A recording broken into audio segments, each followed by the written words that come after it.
Hi again guys, and welcome to another speed build for Forza Horizon 3, and this particular speed tune is for the Mazda FD RX7, possibly my favourite JDM car, and this particular tune is a speed build, primarily. It's got good handling as well, but that's not the primary thing. Now, to get this car, because it's not in the dealerships, you need to win, I think it's the second or third midnight race. It's one of them anyway. Maybe the third. And you can get it in the auction house, but you will be paying through the nose to unlock this car. It's stupidly expensive. You're talking a buyout of around 5 million credits, at least at the time that I've uploaded this video, which is insane. You're much better off winning it for yourself. Now, as far as the tune on this particular model, which is definitely framed quite nicely with the Rocket Bunny body kit, but the more important thing is, of course, the performance.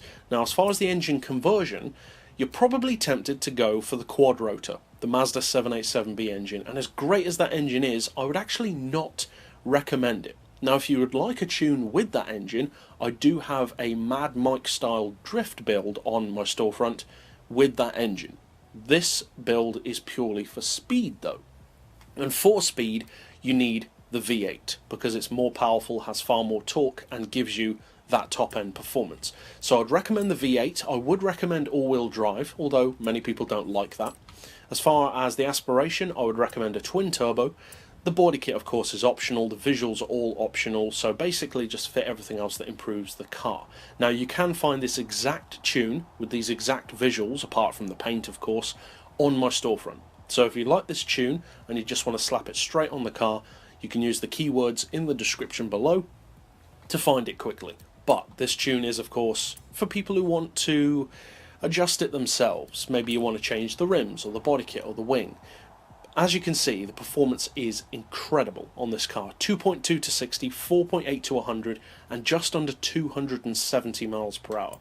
Plus, being an RX7, the handling is pretty nimble as well, to say the least. Now, as far as the gearbox, I would recommend a final drive of 2.65, then individual gears of 2.9, 2, 1.5, 1.17, 0.95, and we've left sixth on 0.78. Then for the rest, as usual, I've gone fairly open to interpretation so that you can adjust it if you deem it necessary. Neutral camber, neutral toe, a caster angle of 5 degrees. You could take it higher if you want to stiffen up the steering, take it lower if you want it to be more nimble, but you do need to note that that will make it also more tail happy, which isn't necessarily quicker. As far as anti-roll, we've got those on 30 and 22, the springs on 151 and 186 with the lowest possible ride height. As far as dampers, 13, 14 and then 6 on both. Aero doesn't apply on this model. As far as the diff, I would, as usual, recommend 100% on acceleration, 0 on deceleration. And for this particular car, I would recommend a centre split of 70% in favour of the rear. That gives you a nice balance of launch off the line, top-end grip, and also handling. So that's it overall for the build. It's an extremely fast car and a very cool one to own as well. It's kind of cool that it's more of a unicorn car on Horizon 3. That does make it more desirable, and it certainly deserves to be. So if you decide to use this tune, either by following this video or by getting this tune from my storefront, and of course downloads are, as always, appreciated, then I hope you find it fun, and it definitely is a rapid car. So, if you'd like to keep up with other builds like this for various other Forza games as well, you can do that by, of course, checking out the playlist at the end of this video, or by subscribing down below. But for now, as always, thanks for watching.